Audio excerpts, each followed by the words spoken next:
Hello everyone, welcome to my channel. So आज के इस वीडियो में मैं एक्सप्लेन करूँगी व्हाट इज़ कंप्यूटर, कंप्यूटर के फंक्शंस क्या हैं, कंप्यूटर के फीचर्स क्या हैं, कंप्यूटर के कंपोनेंट्स क्या हैं, कंप्यूटर के जनरेशंस क्या हैं। तो let's begin with understanding what is computer. A computer is a electronic device that accepts data from the user and processes it accordingly to instruction and generate the desired output as result। Computer एक ऐसा electronic device है जो data को लेता है user से और उसको प्रोसेस करता है। प्रोसेस में हमारा मैनिपुलेशन हो सकता है, डाटा के साथ कैलकुलेशन हो सकता है, डाटा के साथ और भी बहुत सारी चीज़ें हो सकती हैं जो भी हमारे यूज़र इंस्ट्रक्शन देगा on basis of it, and हमें जनरेट करके देता है आउटपुट जो हमारा रिजल्ट कहलाता है। Charles Babbage is called the father of computer. Alan Turing is known as father of modern computer. Computer पहले इनपुट लेता है यूज़र से, उसके बाद उस इनपुट को प्रोसेस करता है। प्रोसेस करने के बाद हमारा रिजल्ट मिलता है जो हमारा आउटपुट होता है। So there are 4 main functions of computer. Input, data लेना यूज़र से। सेकेंड, प्रोसेसिंग, उस डाटा को प्रोसेस करना। उस प्रोसेस में हमारा मैनिपुलेशन हो सकता है, कैलकुलेशन हो सकता है, डाटा का सॉर्टिंग करना हो सकता है, बहुत कुछ हो सकता है डाटा के साथ, वो प्रोसेसिंग में आता है। उसके बाद हमारा आउटपुट जनरेट होता है। आउटपुट जनरेट होने के बाद वो आउटपुट यूज़र को मिलता है और वो आउटपुट स्टोर भी हो जाता है कंप्यूटर के मेमोरी में, ताकि अगर कोई फर्दर यूज़ हो तो हम वापस से उसे फेच कर सकें। अब आते हैं जनरेशन ऑफ कंप्यूटर पे। फर्स्ट जनरेशन ऑफ कंप्यूटर हमारा 1940 से 1956 तक चला। इसमें यूज़ हुए थे वैक्यूम ट्यूब्स, जो कि फ्रेजाइल ग्लास से बने हुए होते थे। वैक्यूम ट्यूब बहुत बड़े होते थे, यहाँ तक कि वो एक रूम तक को कवर कर सकते थे। So they were very large and consume a lot of electricity. वो बहुत बड़े होते थे और उनमें इलेक्ट्रिसिटी की खपत बहुत ज़्यादा हुआ करती थी और उनमें कोडिंग करना एक बहुत ही मुश्किल काम होता था कोडर्स के लिए, क्योंकि वो लो लेवल प्रोग्रामिंग लैंग्वेज समझते थे। एक एग्जाम्पल हमारा बनता है फर्स्ट जनरेशन ऑफ कंप्यूटर का, ENIAC। अब आता है हमारा सेकेंड जनरेशन ऑफ कंप्यूटर जो हमारा 1956 या 1963 तक चला। इसमें यूज़ हुए ट्रांजिस्टर। ट्रांजिस्टर के यूज़ होने की वजह से कंप्यूटर स्मॉलर हो गया, फास्टर हो गया और मोर रिलायबल हो गया, और इसमें यूज़ होते थे हाई लेवल प्रोग्रामिंग लैंग्वेज। अब आते हैं थर्ड जनरेशन कंप्यूटर पे, जिसमें हमारा यूज़ हुआ इंटीग्रेटेड सर्किट। इसकी वजह से बहुत पावरफुल हो गए एंड स्मॉलर कंप्यूटर्स आने लगे। अब आते हैं फोर्थ जनरेशन ऑफ कंप्यूटर पे, जो हमारे 1971 से प्रेजेंट तक है।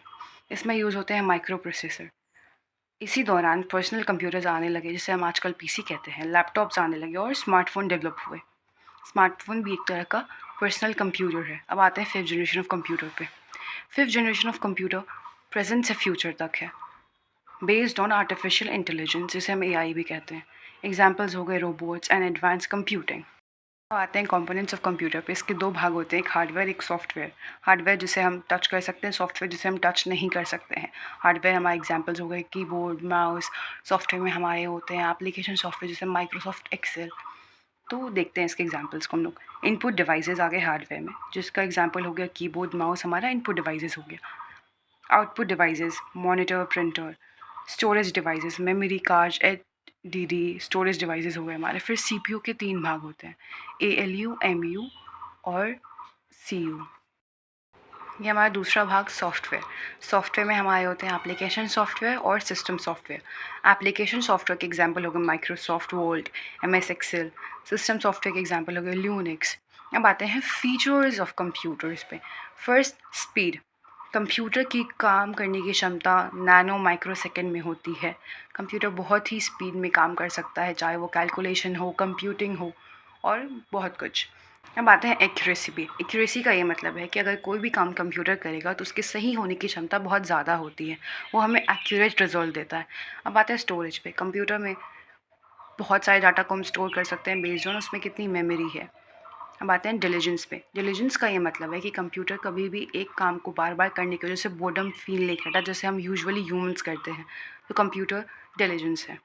अब आते हैं वर्सेटैलिटी पे। वर्सेटैलिटी का ये मतलब है कि कंप्यूटर सिर्फ एक काम नहीं करता। फॉर एग्जांपल वो सिर्फ कंप्यूटिंग नहीं करता, वो बहुत कुछ कर सकता है।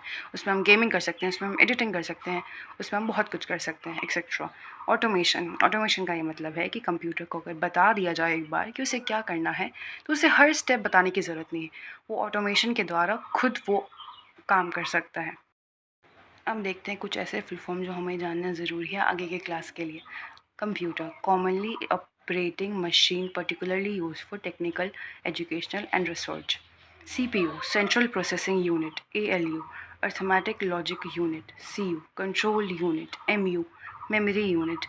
ALU, CU, MU हमारा CPU का ही भाग है। अब आते हैं कुछ ऐसे मेमोरी के फुल फॉर्म पे। RAM, Random Access Memory. ROM, Read Only Memory. HDD, Hard Disk Drive. ये हमारा एग्जाम्पल था फर्स्ट जनरेशन ऑफ कंप्यूटर का, ENIAC, electronic numerical integrator and computer. Thank you for watching this video.